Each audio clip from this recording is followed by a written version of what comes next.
For the speaking and listening standard, I looked at two videos that gave information about my essential question, but with different perspectives.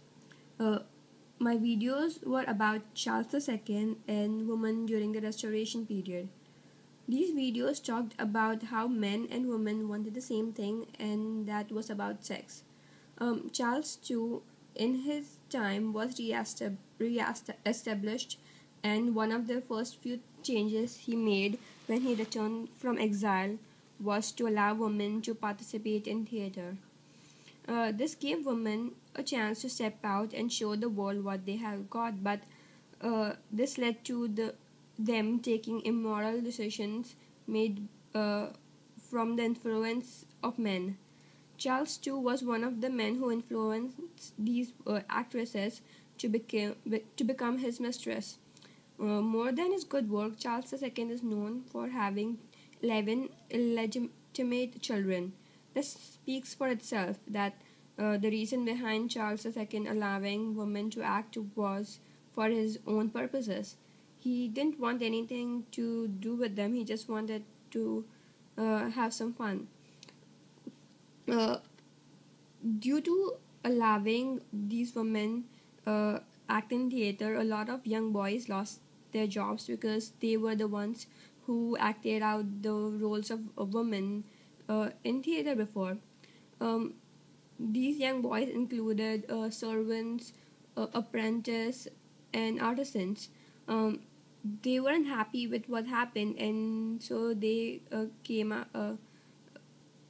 in riots, and it lasted for 2 to 3 days. Charles II didn't listen to them and asked the police to uh, take them captive. They just wanted to have freedom of conscience, and Charles II didn't allow this. It was it was dreadful that these young boys weren't allowed to do what they wanted. If they had the chance to speak out, they would, like, if they had the freedom of conscience, they would, I think, get a better way to make life more easy. Since the Civil War, life had been really tough for all the people, all the uh, middle class and lower class people. The laws were tougher, and the source of income was really less. So these people needed jobs in order to live, and if the jobs would be taken away from them, they would definitely try to take over the government. During the new system, Charles II was the king, but I think most of the power was within the church. It is known that for the power, Charles II became Protestant, but in at his deathbed, he told everyone that he never believed in Protestantism and from heart was Catholic. It was all for power, which he misused because he never did good for the people. He just wanted to enjoy the luxuries that were given to him when he became king. So this both my videos show that, like, the my video about women show that women, like, men weren't the only ones who influenced women. Like, they wanted to have some more money, and they had desire to uh, for they had the desire to act crazy, and so they actively became mistresses of a lot of men.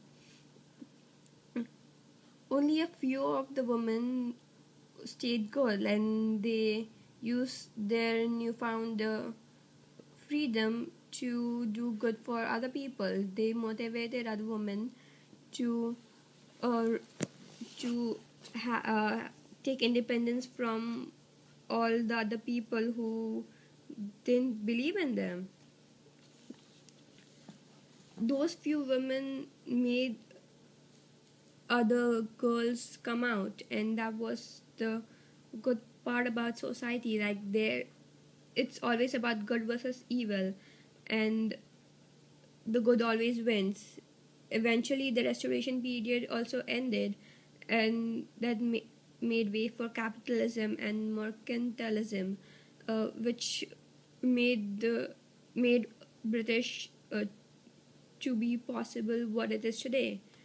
Uh, the restoration period didn't start out well because the civil war had just ended, but by the end of it, it all came together and made way for a new beginning and a new way of life, which made England what it is today.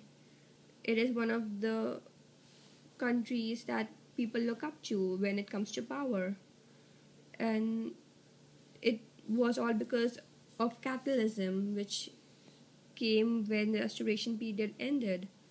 So this is all about like how you deal with what you have got. The women didn't, like, they misused their power. The power went up to their head, and the men wanted to use that power to fulfill their purposes, even the king. So I think the message I took from these two videos was that you have to take it slowly and work up your way honestly to achieve and make other people's lives better. Yeah.